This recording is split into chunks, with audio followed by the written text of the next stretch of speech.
Ahora sí, puedes comenzar. Dele, buenas tardes.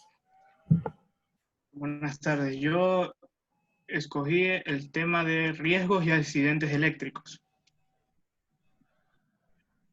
En mi visión, el índice es lo que voy a exponer y empezamos. La introducción, según lo que entendiera, ¿qué pretendemos con esta investigación? Pues en esta investigación yo pretendo mostrar, investigar y mostrar las razones por las cuales existen accidentes eléctricos. ¿Por qué ocurren? ¿Cuál es el factor en común entre todos estos accidentes? Y cómo estar precavidos ante estos. Primero tenemos que saber qué es el riesgo eléctrico. Es aquel que es susceptible de ser producido por instalaciones eléctricas o parte de estas, o cualquier dispositivo de baja tensión con el potencial de hacer suficiente daño para producir fenómenos de electrocución y quemaduras. Los síntomas son en sí de un choque eléctrico, pueden ser anomalías en el cuerpo, puede ser una quemadura, que puede ser desde muy leve hasta el punto de que se tenga que apuntar la parte en la que se sufrió el accidente, o en varios casos, la muerte misma. Pero tenemos que saber por qué la gente tiene estos accidentes, qué se relaciona la gente con la electricidad. Por eso tenemos que saber qué es la electricidad. La electricidad es un conjunto de fenómenos producidos por el movimiento entre las cargas eléctricas positivas y negativas de los cuerpos físicos. ¿Cómo se produce la electricidad? La electricidad se produce mediante sistemas eléctricos que garantizan su disponibilidad. Un sistema eléctrico es el conjunto de elementos que operan de forma coordinada en un determinado territorio para satisfacer la demanda de energía eléctrica de los consumidores. ¿Cómo ha afectado la electricidad a la humanidad? La electricidad, desde que se creó o desde que se tuvo conocimiento de que ésta existía y se podía producir, ha afectado mucho a lo que es la vida del ser humano, ya que gracias a esto se ha podido avanzar tecnológicamente, comunicarse, y ha sido parte del gran desarrollo humano. Ya. Y una vez ya conociendo el concepto base de lo que es la electricidad, podemos pasar a los riesgos que esta tiene. Antes de comenzar, cabe decir que yo la investigación la realicé de las dos maneras, cualitativa y cuantitativa. Eso lo explico más adelante en metodología. Primero, ¿qué es una corriente eléctrica? Es un movimiento ordenado y permanente de las partículas cargadas en un conductor bajo la influencia de un campo eléctrico. La baja tensión. Se considera baja tensión aquella cuyo valor eficaz es inferior o igual a 1000 voltios en alterna y 1500 voltios en continua. Y la alta tensión son conjuntos de aparatos y circuitos asociados a una previsión en un fin particular. Esta ya de por sí va mayor de 1500 voltios. Una curiosidad es que, según estadísticas, se ha demostrado que la mayoría de accidentes eléctricos ocurren en lugares donde hay baja tensión. Esto debido a que los lugares de alta tensión son las fábricas e industrias, donde las personas que manipulan esta electricidad o los aparatos que lo usan deben llevar puestos los uniformes o lo que deben llevar en precaución para que no pasen estos accidentes. Acá la baja tensión ocurren en hogares, oficinas, centros comerciales. Estos, como por ejemplo, pueden ser para conectar un enchufe normal donde se conecta un cargador o una computadora. ¿Por qué ocurren más en baja tensión? Porque hay gente que no tiene el conocimiento de que cualquier accidente puede pasar en baja tensión. Por ejemplo, un caso común que se puede ver, que cualquiera de nosotros nos ha pasado, es que conectar un cargador o desconectarlo estando descalzos y peor todavía mojados. Esto puede provocar una pequeña corriente o hasta cierto punto una quemadura. Y hasta, como bien dice, una muerte segura, según las estadísticas. La probabilidad del riesgo eléctrico depende también del cuerpo humano, ya que hay diferentes contactos en la que una persona se pone con el conductor, como por ejemplo puede ser el directo, que es cuando una persona toca o se pone en contacto con un conductor, instalación o elemento eléctrico, que es una máquina, un enchufe, un portalámparas, que sea de baja tensión, como lo que acabo de explicar, que es conectar un cargador, ya sea con los pies descalzos o mojados. Y el contacto directo son aquellos indirectos, aquellos que se producen al tocar partes metálicas, conductores, elementos o máquinas carcasas, que no deberían estar sometidos a una tensión indirecta, pero por circunstancias han quedado bajo tensión accidental. Como por ejemplo, en muchas obras puede ocurrir que esté un cable suelto y esté en contacto con una barra de metal que esté ahí y que alguien va pasando y sin querer la toque y reciba la carga. Eso es una de las causas de accidentes encontradas en el sector de construcción. Los factores que intervienen en el riesgo eléctrico puede ser, según la ley de Ohm, intensidad es igual a diferencial potencial. Esto se deriva a la resistencia del cuerpo. Según lo que investigué, la resistencia del cuerpo, que está en amperios, varía entre cada persona. Según, depende de la resistencia. Si alguien está seco, la resistencia va a ser mayor. Pero si alguien que está húmedo o completamente mojado, la resistencia va a ser menor y por ende va a sufrir más daños y va a estar más propenso a los accidentes de energía eléctrica. Todo depende de la resistencia. Te queda un minuto. Juan, disculpe. Te queda un minuto. Según conforme fui en mi investigación, encontré varios procesos o medidas de protección, como pueden ser usar el equipo debido, ya sea de caucho o algo que no conduzca la energía, y a la vez también un procedimiento de trabajo que es muy largo, y como el minuto que no me queda un minuto, y explico la metodología. ¿Por qué se utiliza la metodología cuantitativa? Como usted nos explicó, el método cuantitativo es buscar pequeñas partes para realizar una estadística. Pequeñas partes y deducir por qué ocurre. Así como yo realicé una investigación entre conceptos y estadísticas según las causas y consecuencias de los accidentes. Y el método cualitativo es obtener las experiencias de las personas que han sido afectadas por accidentes eléctricos. Según las experiencias de cada uno, podemos reconocer cuál ha sido la causa de que ellos hayan sufrido esto. Por ejemplo, yo tengo una experiencia mía que yo toqué un enchufe, literal, lo toqué, metí un dedo en el enchufe y me cogió corriente, pero por suerte no estaba descalzo, si no, no estaría aquí. Ahí en cuanto al análisis, el análisis comparte lo que son las causas y consecuencias, que todo se relaciona a un mismo factor, que es el conocimiento de la persona. Dependiendo del conocimiento de la persona, es si disminuye o aumenta la probabilidad de que tenga un accidente eléctrico. Como bien dije, si alguien conoce de que no debe estar descalzo y tocar un aparato eléctrico, o alguien que esté precavido, como puede ser en la industria o en el hogar, que uno no tiene conocimiento de lo que puede pasar.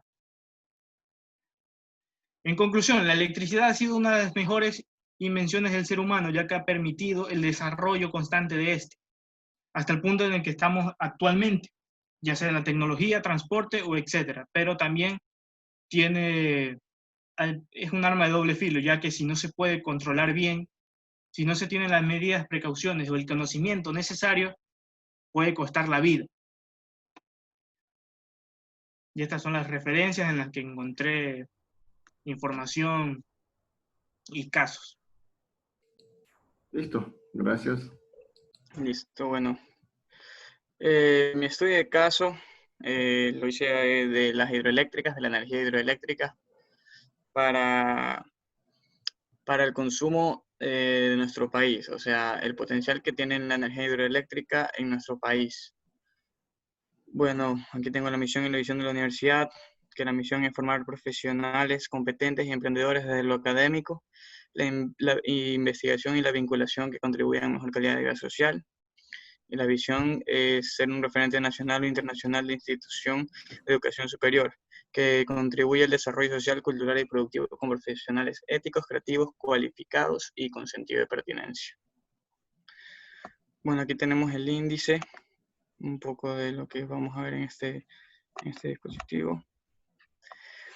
Aquí un resumen es que la demanda energética universal es tan grande que los recursos que se utilizan como el petróleo para generar la misma no serán suficientes en tiempos futuros, ya que los recursos se acaban y la demanda aumenta con el incremento de la población.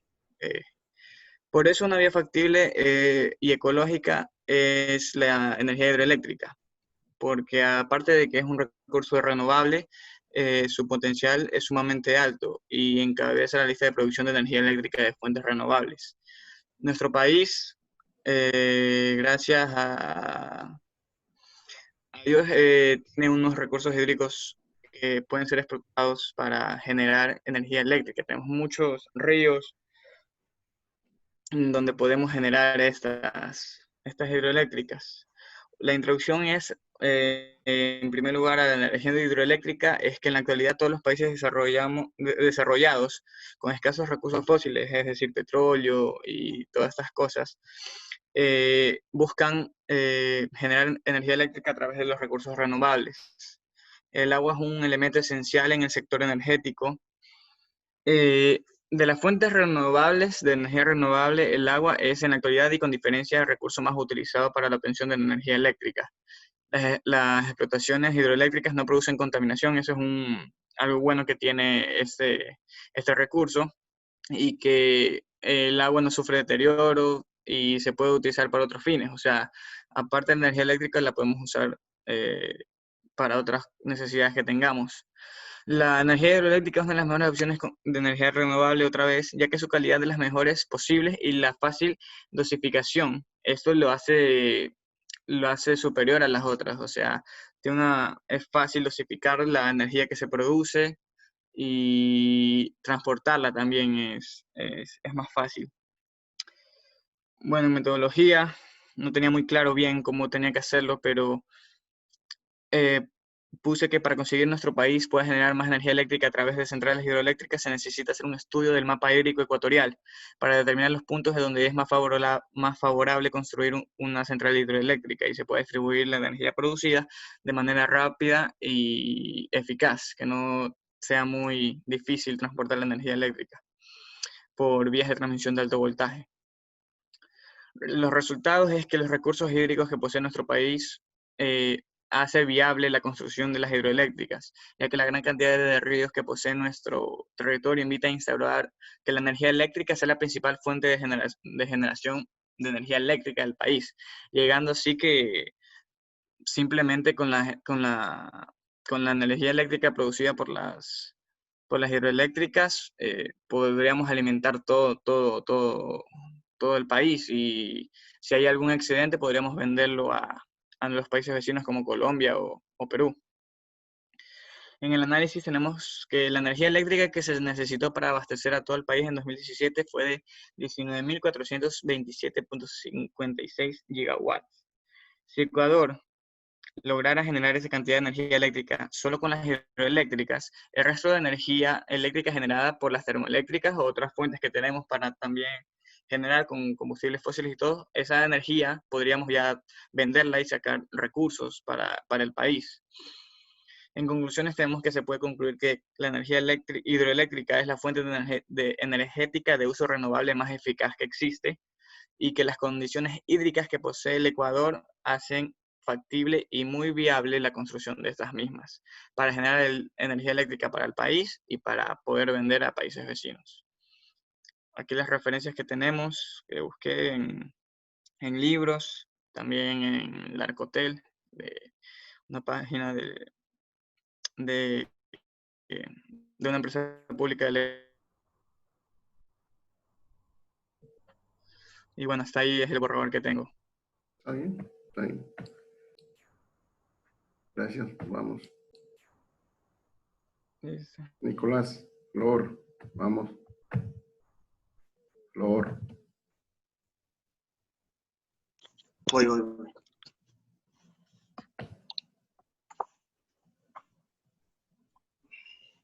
Eso es lo bueno, que son pocos. En pocos todos participan.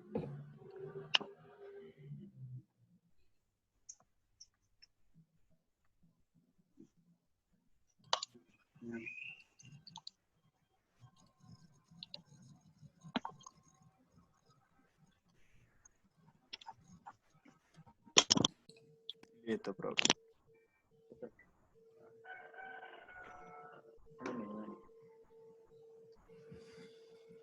¿Dónde estaba?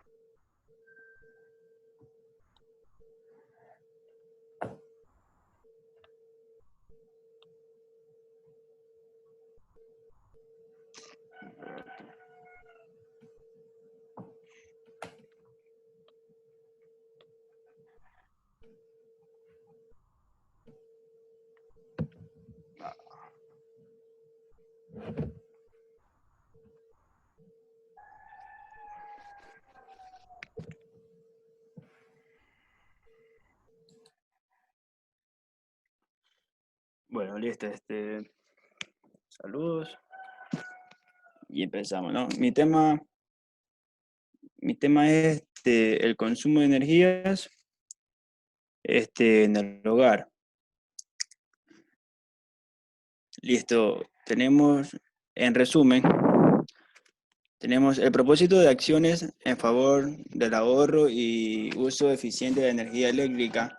No significa reducir el nivel de bienestar o el grado de satisfacción de nuestras necesidades cotidianas, sino invitar a la reflexión y al cambio de los hábitos, al igual que al de las actitudes que conduzcan a una mayor eficiencia en su uso.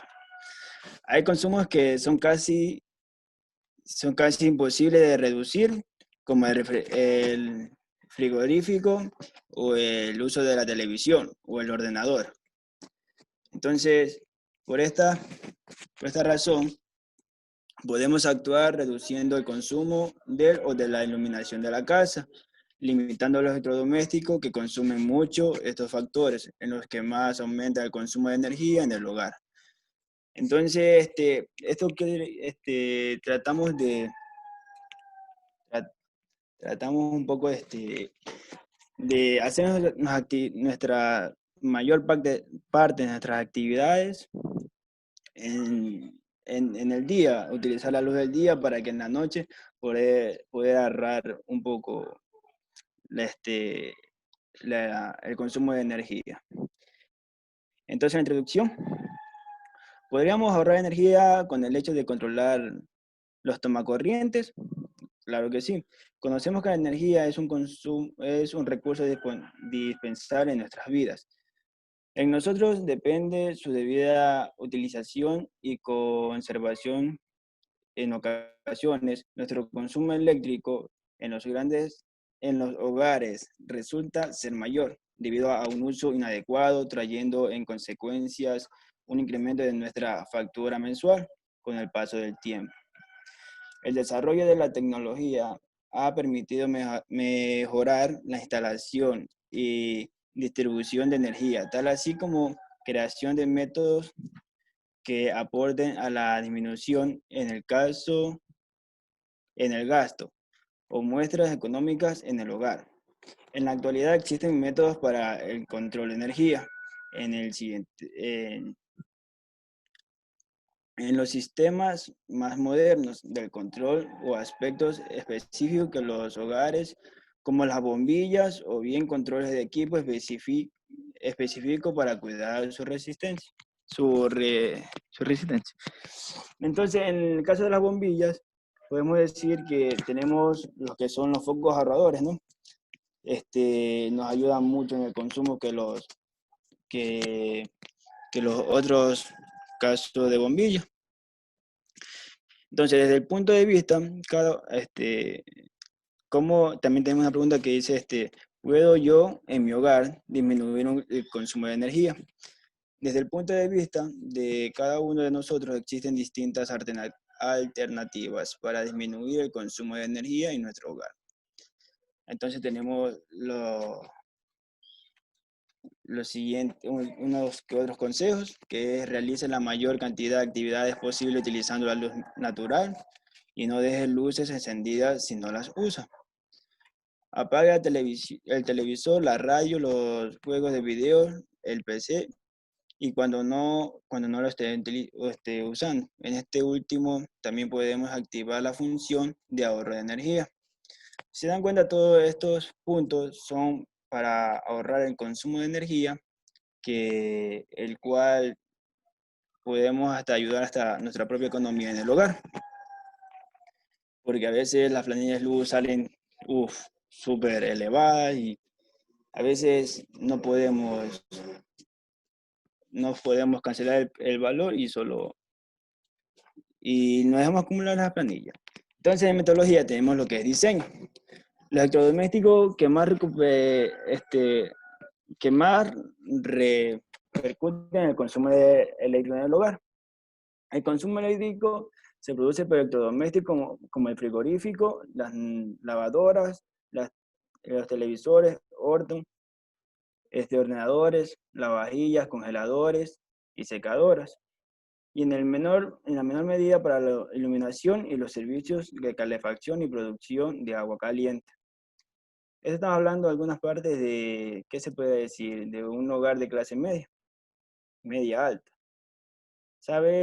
Tenemos otra pregunta que es, ¿sabes cuáles son los electrodomésticos que más gastan?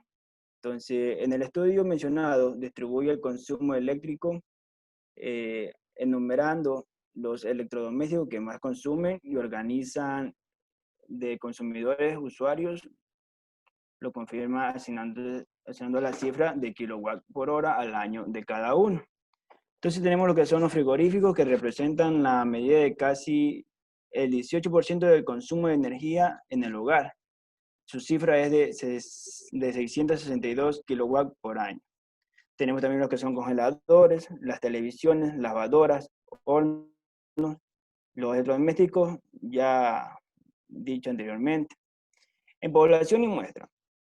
Esta parte la hice gracias a una página de internet que me muestra, o sea, del INE, que me muestra el consumo de promedio de energía eléctrica en los hogares ecuatorianos a nivel nacional. El mayor a 138 kW por hora en el área urbana registra el consumo más alto.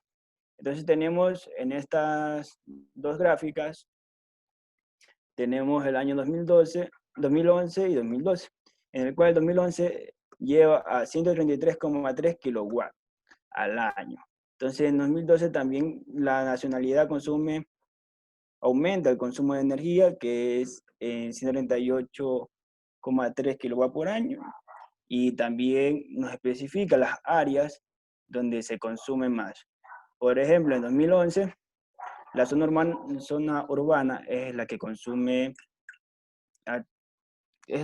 mayormente mayor energía, llevando así que en el 2012 el consumo de energía aumenta cada vez más, llevando a su cifra a extenderse con más consumo, y las zonas rurales, por lo tanto, comienzan a disminuir, como está viendo en la gráfica. Entonces vamos con la información que ya podemos calcular, lo que consume el electrodoméstico en concreto. Simplemente debemos buscar el manual o una etiqueta de producto donde indica la potencia que requiere para funcionar. Entonces, en esta parte, puse porque a veces algunos de nosotros compramos electrodomésticos para el hogar y no sabemos ni, o sea, no vemos o tal vez no sabemos cuántos kilowatts consume. Entonces, siempre en su aparato electrodoméstico encontrarán una etiqueta así presentada en imagen. También encontramos esta imagen de aquí, que nos da su consumo de energía. Y entonces el resultado. En poblaciones y muestra ofrece de forma resumida los resultados de las distintas estimaciones planteadas en el primer gráfico. Muestra el consumo de kilowatt hora nacional de los presentes años. Este resultado lo tomé a base de la consulta que hice anteriormente de las barras. Entonces tenemos que en la gráfica 2 tenemos especificados los mismos años que sus diferentes áreas, nacionalidades. En el año 2011 tenemos que sus dos áreas, que son urbana y rural, en urbana con 148,2 kilowatts sobre hora y en lo rural 90,6 kilowatts sobre hora. Entonces esto ya explicado, nos damos cuenta que cada año Ecuador aumenta su consumo de energía eléctrica en los hogares. Tenemos análisis que la demanda de energía eléctrica en el hogar se ha incrementado de manera importante en los últimos años, principalmente por el crecimiento económico y demográfico.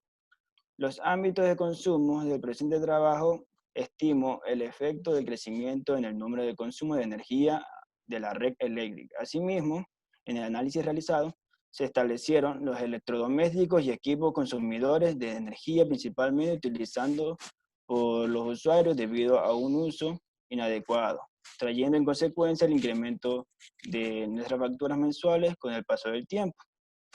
En conclusión, las acciones del desarrollo energético lleva a cabo en este proyecto, así como la experiencia adquirida no solo por su ejecución material, sino también por la necesidad de coordinación institucional. De ahí puse algunos consejos que puede ser llevado a cabo para el consumo de energía en el hogar, que es ahorrar energía eléctrica no solo para ayudar a uno mismo, sino también en lo económico, sino para ayudar al país ahorrando la energía eléctrica. También tenemos lo que son sustituir focos incandescentes por lámparas fluorescentes ahorradoras. Y tenemos los respectivos consejos, bibliografía y listo. Eso es lo mismo. Listo, gracias. Vamos a ver, Lor, ¿ya arreglaste?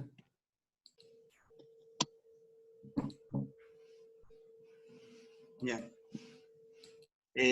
Yo para el caso de estudio tengo 3 títulos porque, bueno, a lo mejor me quede con uno o lo cambio un poco, pero en sí los títulos son transformadores, prevención de daños. El otro también puede ser aminorar riesgos de transformadores. O en caso de hacerlo como pregunta, puede ser qué precauciones se deben considerar para evitar daños a causa de transformadores. Transformadores o los daños, solo que no sabía cómo plantearlo. Entonces por eso tengo como 3 opciones de título, pero realmente son lo mismo. Bueno, en introducción, ponemos un poco lo que son los transformadores. Los transformadores son dispositivos eléctricos que convierten la energía eléctrica alterna por medio de un campo magnético sin variar la potencia. Actualmente estos dispositivos cubren la mayor parte del planeta, distribuyendo energía eléctrica a granjas, residencias, edificios, talleres, centros comerciales, entre otros. Por lo tanto, son imprescindibles para la sociedad. Actualmente la mayoría de trabajos son de oficina, por lo tanto se utiliza bastante la tecnología para agilizar el desempeño, lo cual no sería posible sin energía eléctrica dada por los transformadores.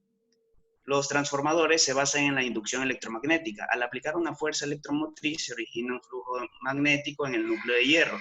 La corriente debe ser alterna para que se produzca esta variación de flujo y el transformador no puede utilizarse con corriente continua. La falta de energía significa pérdida en los aparatos afectados por estos daños y pérdidas de ganancias en las empresas por el tiempo y trabajo que bueno, que esto consume. Por eso, en este caso de estudio, se resaltarán los causantes de los desperfectos para encontrar soluciones que permitan aminorarlos. Ya, en metodología puse que voy a utilizar el método cualitativo para analizar los motivos que causan estas averías en los transformadores y poder analizarlos con el propósito de definir prevenciones que reduzcan los daños. Se tomarán en cuenta distintos hechos que se relacionen con accidentes en estos dispositivos. Asimismo, se recurrirá al método cuantitativo para analizar el consumo de distintos aparatos eléctricos en distintos lugares y cómo afectan a los transformadores con la finalidad de establecer métodos para evitar desperfectos. Ya. En el resumen ponemos que las fallas más comunes que pueden ocurrir en un transformador de aislamiento es debido a los fallos mecánicos y o eléctricos que ocurren por la falta de mantenimiento de un transformador. Fallas en el devanado, que es, bueno, aquí debería explicarlo, pero es un hilo aislador que prácticamente se enrolla dentro del transformador y, como acabo de decir, aísla la corriente.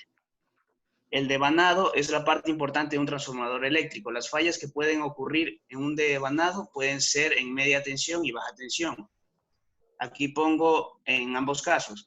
En media tensión, las fallas entre los devanados de media tensión son raras, pero pueden causar corrientes de fallas altas hasta la corriente de cortocircuito de la red en caso de un fallo en los terminales con efectos significativos. En baja tensión son excepcionales, ya que estos están situados más cerca del núcleo magnético y están rodeados por otros devanados, que también tengo que definir un poco qué son los devanados MT. La falla en el sistema de protección también puede ser otro causante. El sistema de protección se encarga de proteger el transformador eléctrico de cualquier falla que presenta y al instante resolverlo lo más pronto posible. Caso contrario, lo aísla para poder evitar el mayor daño posible. Otro causante puede ser las fallas en el tanque del transformador. Una falla en el tanque de un transformador ocurre cuando existe algún tipo de estrés ambiental, humedad alta o radiación solar, lo que genera grietas o filtraciones en las paredes del tanque, por lo que pronto se comenzará a escasear el aceite. En el sistema de refrigeración se debe al incremento de calor y acumulación de gas. Las fallas en el bushing. Los bushing son dispositivos que aíslan un conductor eléctrico de alto voltaje para que pase por uno de tierra. Dentro del transformador se pueden encontrar papel aislante rodeado de aceite, lo que otorga un mayor aislamiento. Una falla en el bushing ocurre debido a, y aquí vemos las causas, un aflojamiento de los conductores causados por vibraciones en el transformador. Una súbita subida de voltaje, la cual genera una descarga parcial que daña el bushing. Rotura en los sellos del bushing que se generan por la presencia de agua, desgaste o pérdidas dieléctricas excesivas. Otro causante más que tenemos es la falla en el cambio de tomas. El cambiador de tomas, su función es regular el nivel de voltaje. Lo que puede ocasionar que lo dañen son la descompostura del motor en el cambiador debido a un voltaje excesivo, un uso regular que desgaste el resorte y lo hace más frágil hasta el punto de romperse, condensadores viejos y desgastados con el motor. El cambiador de tomas se tarda después de que un relé cambia la proporción de las vueltas. Bueno, como resultado tenemos que, junto con los análisis a los que se deben someter los transformadores eléctricos, las subestaciones y grupos electrógenos, es importante ejecutar una inspección visual para buscar rastros de fugas de aceite que hayan afectado la hermeticidad del tanque, conexiones defectuosas primarias y secundarias, suciedad acumulada u otros daños. Esta inspección debe realizarse semestral o anualmente. Dentro del análisis, las prácticas adecuadas para mantenimiento de transformadores eléctricos, subestaciones y plantas de emergencia, generadores eléctricos, son realizar una buena especificación, lograr una correcta regulación de las protecciones y ejecutar la puesta en marcha supervisada por personal calificado. Es fundamental llevar a cabo un monitoreo continuo del comportamiento térmico y eléctrico.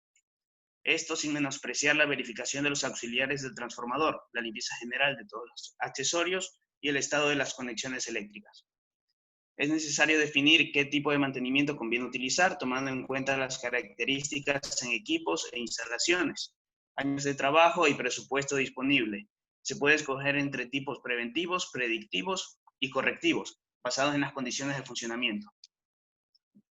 Como conclusión, en alta, media y o baja tensión, los daños por falla o avería de un transformador eléctrico, subestación o planta eléctrica pueden llegar a ser catastróficos. La continuidad en la operación de estos dispositivos es fundamental para evitar pérdidas económicas por el paro de producción y por reparaciones costosas que pudieron haberse prevenido.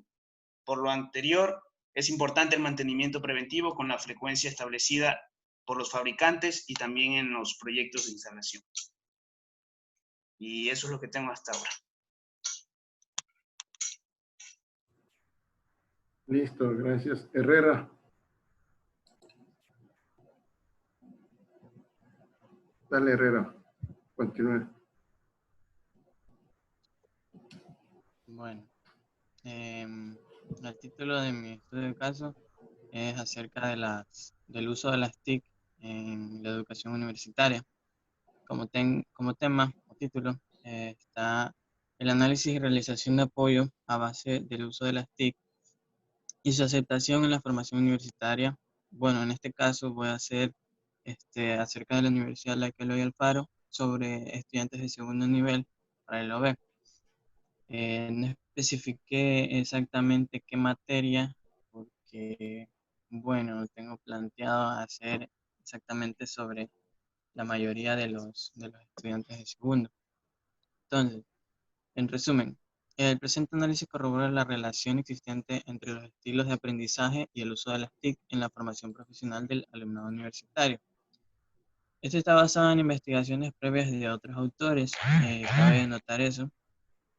Pues a pesar del creciente interés de las universidades por la incorporación de las TIC a sus actividades docentes y las numerosas experiencias iniciadas en los últimos años en el uso educativo de las TIC, solo una parte de estas experiencias han resultado positivas y se han logrado transformar en un avance positivo con costes razonables y en beneficio para la formación universitaria.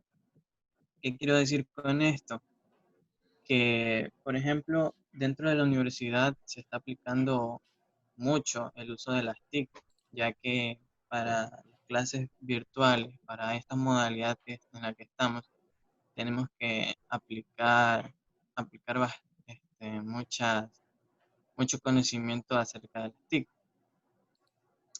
El objetivo general de la investigación es el análisis y la aceptación en el proceso educativo y el uso correcto, adecuado y eficiente de las TIC con los estudiantes del segundo nivel, paralelo a, en este ejemplo, de la Facultad de la Ingeniería Eléctrica.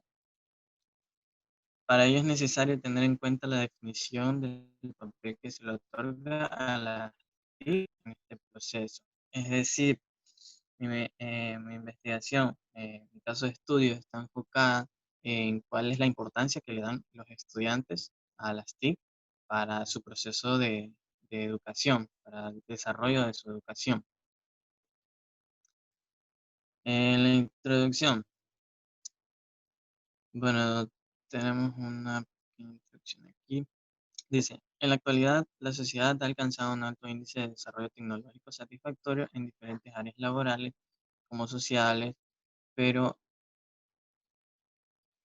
aún más en el área estudiantil universitaria, gracias a su constante consistencia y renovación en ciencia y tecnología de la información y comunicación a lo largo de los años.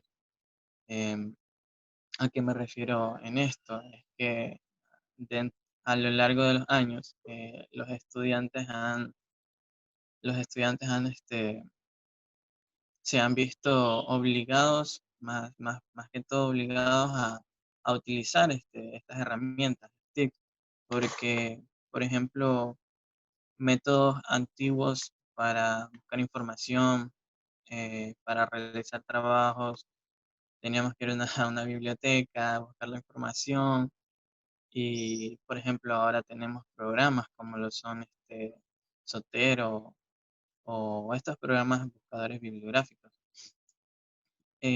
Ahí, por ejemplo, cuando utilizamos esos programas, estamos haciendo uso de las TIC. Y eso es lo que busco con esta investigación, es lo que busco corroborar con la investigación, el uso que le dan los estudiantes a las TIC.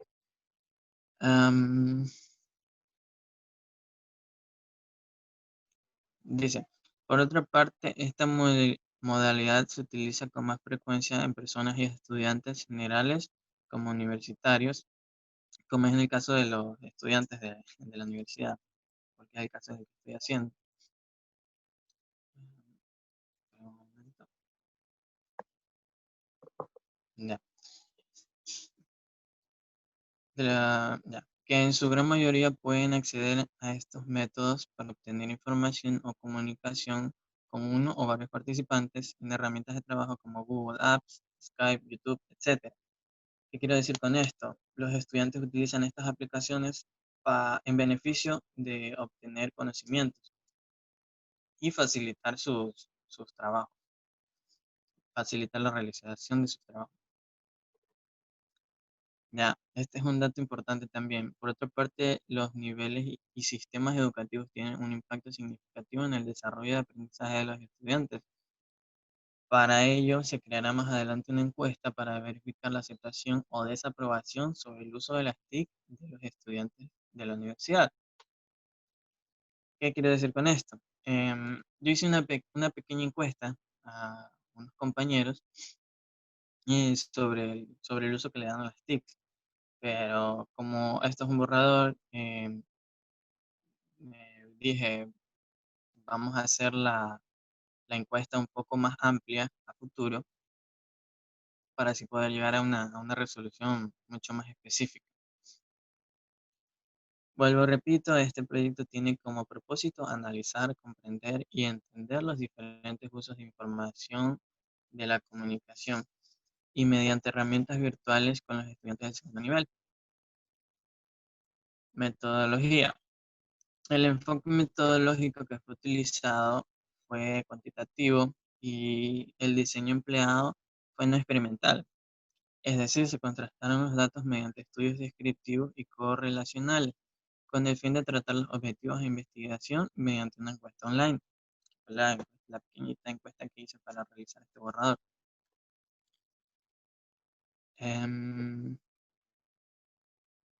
Ya,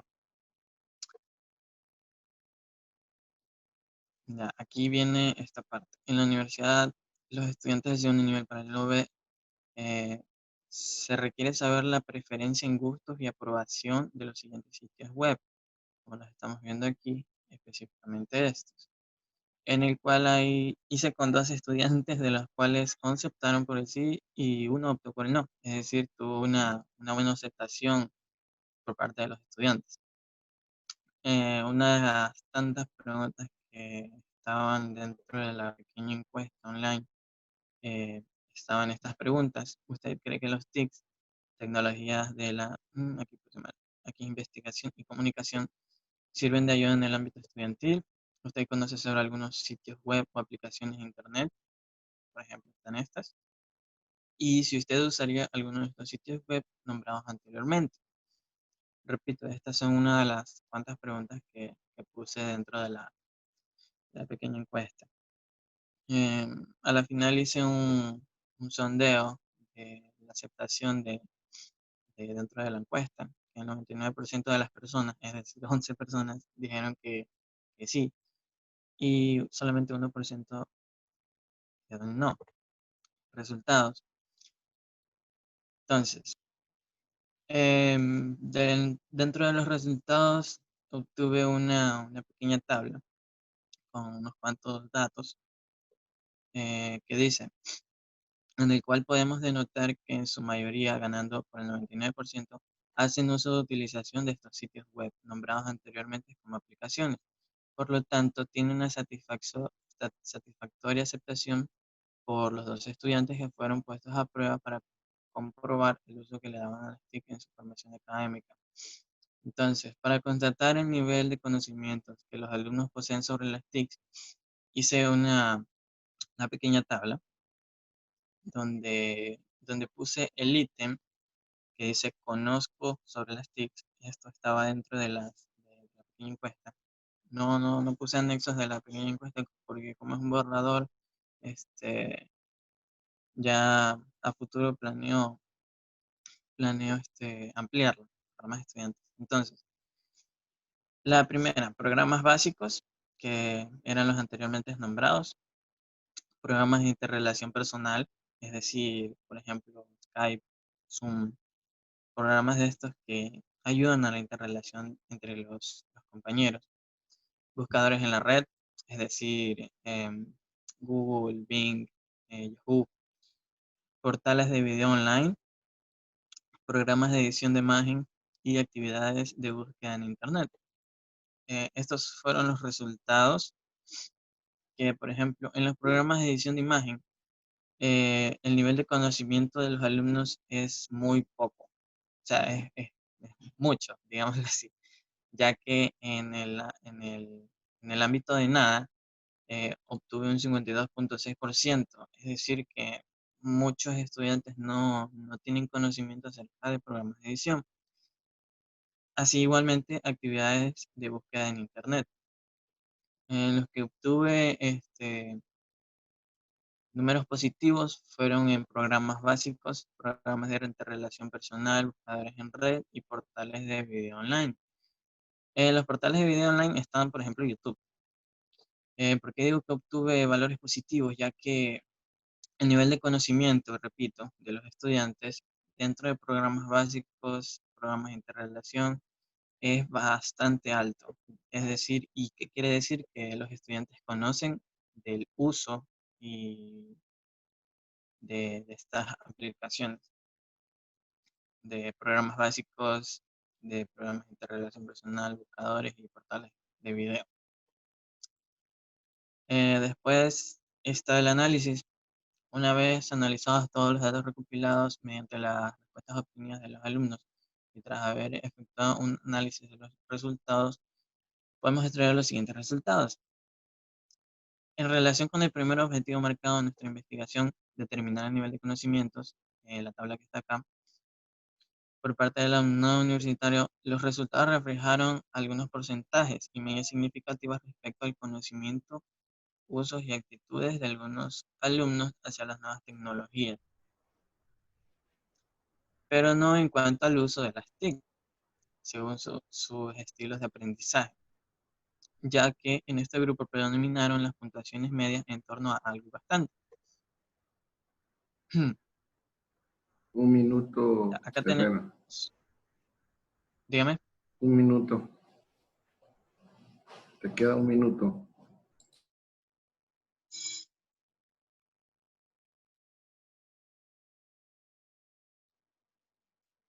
Conclusión. En conclusión, definimos que la consideración de los estilos de aprendizaje que paulatinamente van consiguiendo importancia en el ámbito de la docencia universitaria. ¿Por qué? Porque esto contribuye al desarrollo integral de la persona, reforzando las relaciones interpersonales entre docentes y alumnos y entre los propios compañeros.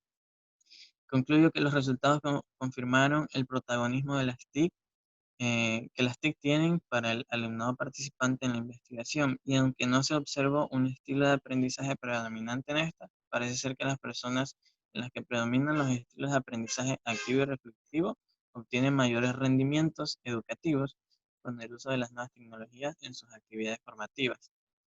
Aquí están las referencias y eso es todo que tengo en el borrador hasta ahora.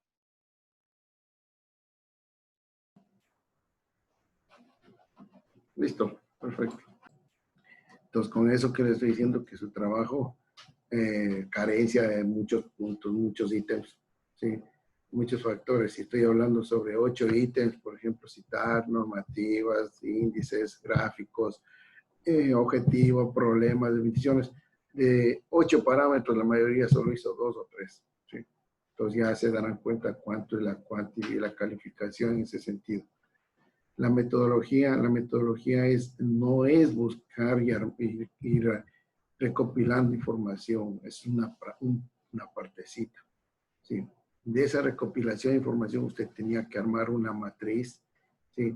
De lo que vio, lo bueno, lo malo de cada información que usted fue encontrando. Y ahí estructuró una tabla, la redundancia, una tabla, una matriz, un mapa conceptual, diferencias, un organigrama de diferencias, ¿sí? Un FODA, donde establece la fortaleza, oportunidades del tema, de lo que encontró.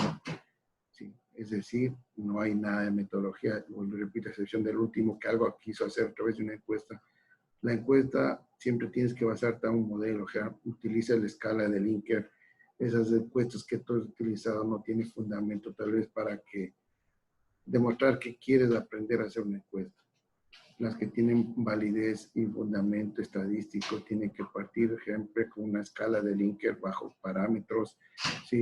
Hacer un análisis estadístico, mostrar los gráficos y de ahí establecer los resultados, ¿no? Entonces, has querido demostrar hacer una encuesta que es algo. Pero eso te digo, eso lo hacen en escuelita, ya ni en colegio, no sé, he vuelto por no hacerles quedar mal en ese sentido. Dentro de las citas, no hubo citas, peor las referencias tienen que ser basadas a las citas, ¿no? ¿Dónde encontró? Estuve viendo que ahí en las citas se ve claramente que, diría la mayoría, no ha utilizado un gestor bibliográfico, ¿sí? Entonces tiene que aprender a utilizar un gestor bibliográfico, jóvenes, ¿sí? Eso les va a ayudar, no solo porque digan la materia de mi materia, les va a ayudar en toda su vida hasta que sean profesionales.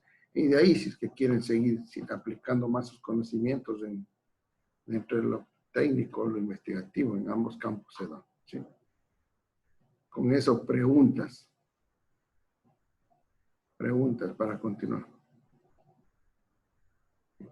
Bueno, yo sí les aclaro, preguntas dentro de ¿qué es exposiciones? Todo el mundo tiene que tener dos o tres exposiciones. Por eso la señorita Carola no expone, porque ella tiene más exposiciones, ¿sí? Es la única que tenía adelantado, entonces ya todos se igualan, casi se igualan en el tema. Hay dos o tres que todavía tienen una exposición en contra, entonces tienen que igualarse, ¿sí? El tema, el estudio de caso a mejorarlo, a ver, sigue.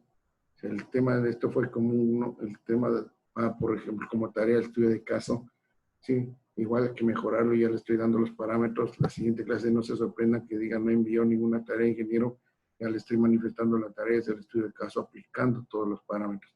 Temas, vuelvo y repito, deben partir para poder en la siguiente clase, igual como en buena hora, vuelvo y repito, son pocos, partiremos definiendo un árbol de problemas, de dónde salió el tema, no porque se fundamenten los problemas, de ahí qué soluciones plantea. Esas soluciones va a ser el objetivo y del objetivo estableció usted el tema. Y ese tema está fundamentado por dos variables, variable independiente y variable dependiente. De acuerdo a eso, dirá ingeniero, yo propuse una hipótesis, buenazo, excelente, y de ahí recién vas a una introducción. En la introducción ya desclaras de dónde va, citado, ¿sí? Referenciado, dónde estás, ¿sí? De dónde estás sacando documentos, no solamente de la web, ¿sí? Con eso un pequeño preámbulo para que me avisan si están viendo ahí, si ves. Estoy compartiendo normas APA, ¿sí están viendo? Ya. Dentro de realmente un pequeño bosquejo, esto deben haber visto tal vez de metodología, si no, bueno, dentro de las normas APA, ¿qué son las normas APA? ¿No? Son estándares que le va a permitir diseñar o establecer una forma de presentación de los trabajos escritos a nivel, no es solo a nivel del ingeniero García, a nivel de la facultad, es a nivel internacional, es un estándar para proyectos, dice proyectos de grado, es para temas, todo así, cualquier tipo de documentos técnicos o investigación, no solo de eso, ¿sí? Hay normativas, por eso cuando usted configura su hojita, configuran generalmente en formato A4, ¿sí? El espaciado tanto a la derecha, izquierda, o superior o inferior, ¿sí? ¿Qué son en sí la mayoría? No, son reglas de comunicación escrita, ¿sí? Que te permite indicar el procedimiento que debe seguir una preparación, un trabajo escrito, ¿sí? ¿Por qué las usas? Para dar coherencia, uniformidad. Aquí es donde viene el parafraseo. Tienes que parafrasear, no copy-pega, porque se ve claramente que ustedes han visto información relacionado a algo que consideraron como tema y lo insertaron, ¿sí? Entonces se ve claramente, debe usar toda la información, datos que usted recolecta y usa, debe ser citados. Haga las citas dentro del texto con el estilo autor, fecha, paréntesis. Esta es una cita, ¿sí? Dirán, yo le hago, no, realmente esto automáticamente te va saliendo la cita siempre y cuando tú tengas el artículo o el documento de donde vas a sacar la información. Al final, el trabajo es la lista de referencias, como ordenas alfabéticamente. ¿Cómo usarlas? Cuando usted realiza un documento escrito, no, producto de investigación, es lo que ustedes han visto, donde van visualizando y presentando. Se apoyan los autores, ¿no? Para presentar un trabajo, normas APA y el tipo de papel, sangría, fuente, tamaño, eso es el estándar y interlineado. El te dice Time New Roman, la mayoría, ¿sí? Eso está establecido, pero con que él puedes hacerlo en hasta un tipo de letra correspondiente, aceptan hasta Arial, en este caso. Los manual siempre va un tema arriba, encabezado, el pie del numerado, ¿sí? En su mayoría. El título, como te dice, va el título, cómo lo aplicas, ¿sí? Un tamaño 14, 16, va el tamaño 12, cómo lo estás citando, ¿sí? Entonces, son normas que ya deben aprender, ¿no? El número de páginas tiene reglas, abreviaciones, les decía el tipo de papel, el formato APA comprende el tipo de papel, la marginación que vas a realizarlo, la fuente, el tipo de letra, numeración y abreviaciones que vas, ¿sí? Eso en sí es parte de lo que comprende normas APA, ¿sí? No se les dio porque se sorprende, conocen eso como bien, ¿sí? Con eso, bueno, yo pasamos a lo que me interesa a mí.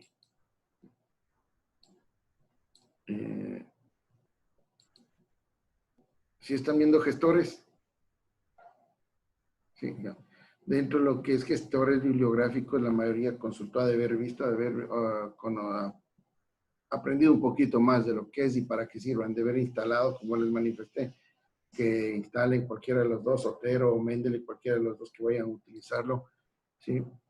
Estos gestores son los que les van a permitir crear una base de datos de referencias, que es una base de datos, un archivo, una carpetita donde vas a tener toda tu información que tú a utilizarla para el desarrollo de un documento, ¿sí?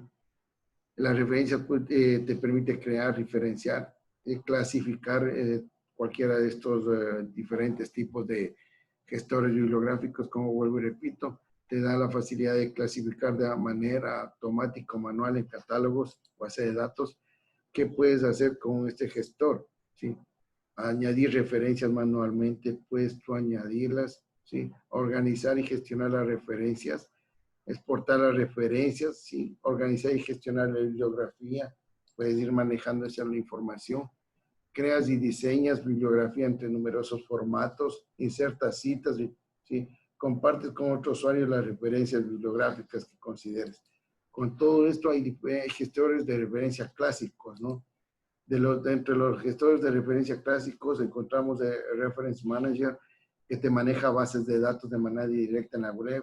Es un poco complejo para utilizarlo, generalmente para los iniciadores no lo utilizan mucho.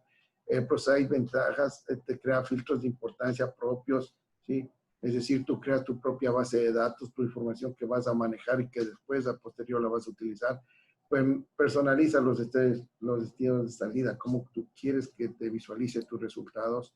El EndNote optimiza para los estados bibliográficos, bibliométricos y se integra con la mayoría de bases de datos. La mayoría, tal vez algunos han utilizado el EndNote que se menciona. Dentro de los gestores en entorno web, que conocidos el RepWords, que cuenta con canales RSS y no dispone de una versión local en este sentido. Zotero recupera metadatos, funciona como Auxila, aquellos que ya instalaron o verificaron.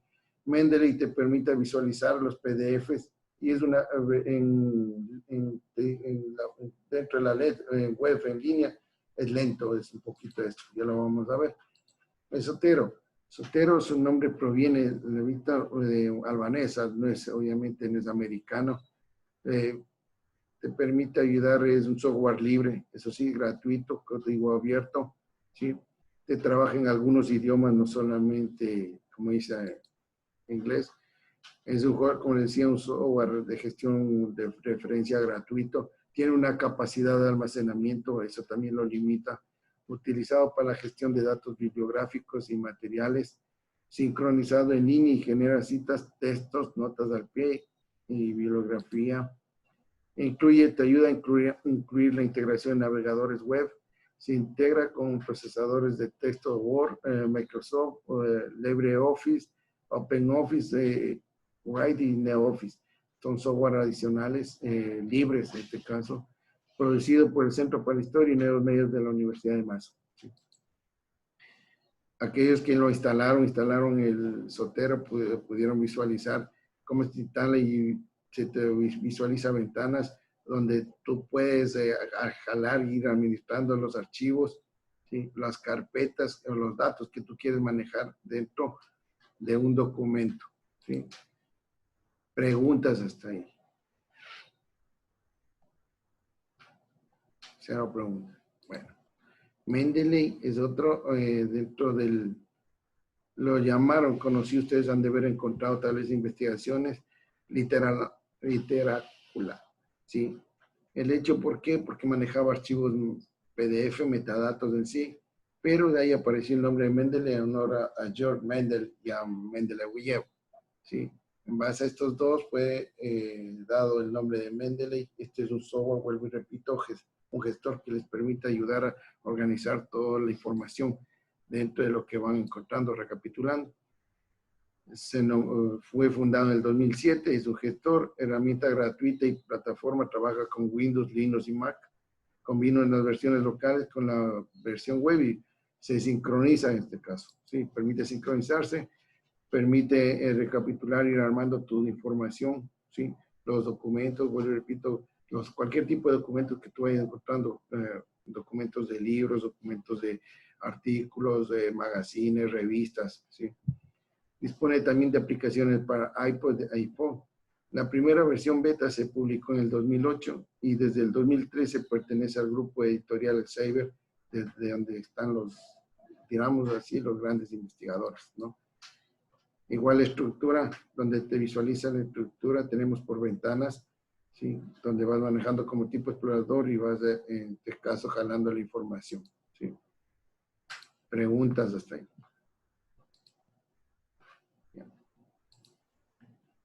Dentro de lo que corresponde al Mendeley, y bueno, repito, a ver.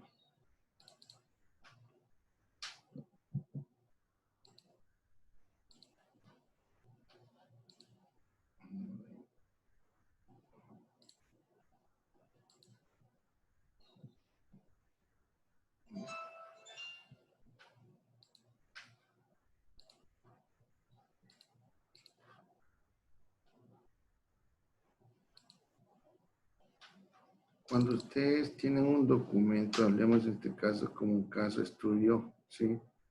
A indicarles aquí. Ya, yo tengo un documento.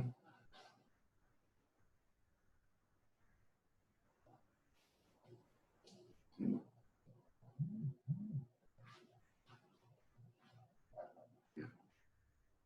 Este documento, por ejemplo, yo tengo este documento, ya, y yo quiero citarlo en este caso. Si ustedes están manejando las citaciones, yo voy a referencias porque el documento, ¿sí? Dentro de referencias, aquellos que ya instalaron Mendeley o Zotero, yo tengo instalado Mendeley, cuando he instalado Mendeley, en este caso voy a abrir, ¿sí? Abro Mendeley para poder yo sincronizar mi archivo, mi documento, o mi paper, o mi estudio de caso, ¿sí? En este caso, sí, algunos que ya han de haber hecho, ¿sí? Está sincronizado en línea con la base, principalmente conectado con un correo.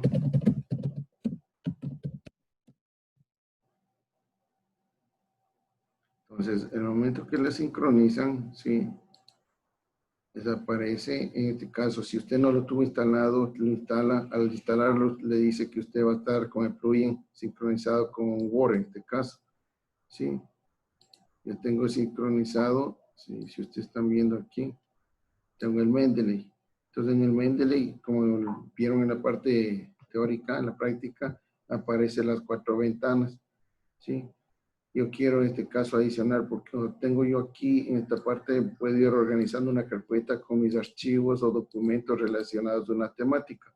yo tengo aquí documentos, por ejemplo, aquí hay eficiencia energética, algoritmos, ¿sí? Entonces, si mi tema que estoy trabajando, mi artículo, en este caso, ahí sí se ve el artículo, ¿no? ¿Se ve? Ya. Entonces dice, aplicación de un algoritmo en la detección de imagen de una persona. Si ustedes ven, aquí está en paréntesis, es porque yo estoy citando, no estoy utilizando normas APA, estoy utilizando normas EEE. Entonces dice ingeniero, yo selecciono, pongo normas APA. ¿Sí? Entonces al seleccionar automáticamente, si ustedes pueden ver, ¿sí? Entonces, ¿cómo me ha cambiado? ¿Sí? Dice los autores, bueno, este está en inglés, ¿no? Como son buenas en inglés, no me preocupo. Dice los autores ya, sí, están manifestando que las aplicaciones permiten dentro de un sistema de objetos visualizar, bueno. Entonces, ¿cómo están las citaciones? Estoy referenciando, ¿sí? Si ustedes ven en una introducción, yo referencio, estoy haciendo una referencia a los diferentes documentos que voy a trabajar. Si, por ejemplo, yo aquí referencié Malware 2016, yo automáticamente me voy al final, ¿sí?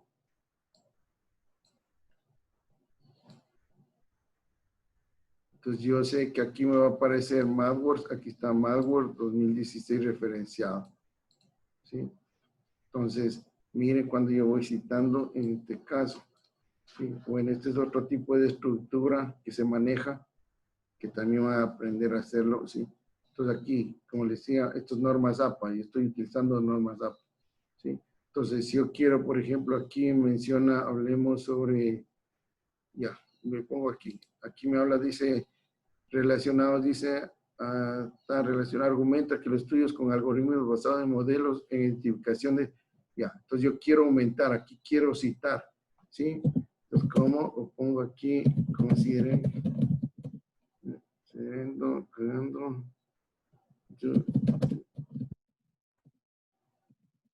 señalando de los autores, ¿sí? Entonces yo aquí yo quiero argumentar a un artículo, ¿no? Entonces selecciono insertar, ¿sí? En este caso. Si yo conozco, en buena hora yo pongo directamente el nombre del artículo. Si no conozco, ¿sí? Me voy a Mendeley y voy donde tengo los artículos que se relacionan con algoritmos. Selecciono los algoritmos, aquí me va, al seleccionar los algoritmos, me visualiza en la parte derecha de qué se trata, ¿sí? Por ejemplo, tengo validación para detección, yo abro, ¿sí? Doy doble clic y automáticamente, si ustedes ven, me va a aparecer en la pantalla el artículo, ¿no? Entonces yo sé que este está relacionado a mi tema, ¿sí? Selecciono el nombre, ¿sí? Lo copio, ¿sí? Me voy al donde estaba, donde iba a insertarlo, ¿sí? En esta parte, ¿sí? Voy a insertar, pongo el nombre, ¿sí? Me apareció el nombre, doy OK y automáticamente aquí me va a aparecer, miren, considerando los autores del cierre de concepción, ¿sí? Entonces, miren cómo me citó y voy a ver si es correcto, ¿sí? Me voy al último a verificar los autores, este caso, aquí están los autores, si ustedes pueden ver aquí, están los autores y está relacionado al tema del artículo que estoy citando, validación de algoritmos, ¿sí? Esa es la manera de citar, por eso les decía a los que presentaron el documento, cuando seleccionaron uno se ve si han citado correctamente o no han citado correctamente, ¿sí? Preguntas hasta ahí. Ingeniero, una pregunta. Sí, eso, buenazo. Ya que no escriben, porque siempre le he dicho que escriban en el chat, pero no escriben en el chat. Ya. Mi Hace volumen, no pregunta te es escucho, o estás bajito, no te escucho. mi pregunta es sobre si es que nosotros encontramos información en un blog científico, por ejemplo, National Geographic. ¿Vale o no vale? En un blog no. No. Blog es como que tú estás utilizando una página web de cualquiera que no tiene fundamento científico. Por eso pero se les es fundamenta. científico, es de National Geographic. Pero entonces, mira, ese blog, vuelvo y repito, ese blog tiene que tener una citación, tú tienes que ver de dónde está citado. Si una referencia que tú la puedas capturar, porque en este caso les vamos, ya te voy a indicar acá. Sí. Dentro de Mendeley, si estamos en Mendeley aquí, ¿no es cierto? Si están viendo, ¿no? Sí, Sí, ya. sí, sí. Dentro de Mendeley, mira aquí te da la opción, por ejemplo, mira, ¿sí? Lo que tú puedes citar, libros, secciones de libros, casos, computación de programas, conferencias, procedimientos, o se dice resúmenes, artículos de enciclopedia, filmes, genéricos, encabezamientos, mira, magazines, paper, patentes, reportes, status, mira, televisión, broadcast, tesis, webpage y working. En este caso, ese blog puede ser una página web. ¿Sí me captaste? ¿Aclaré tu respuesta? Sí. Sí, entonces, mira, si tú tienes la dirección correcta, cuando lo sincronices aquí en Mendeley, por ejemplo, tú tienes que insertar, ¿no? Vas a un file, adicionar de donde, primero lo descargaste, en donde lo tienes que estar.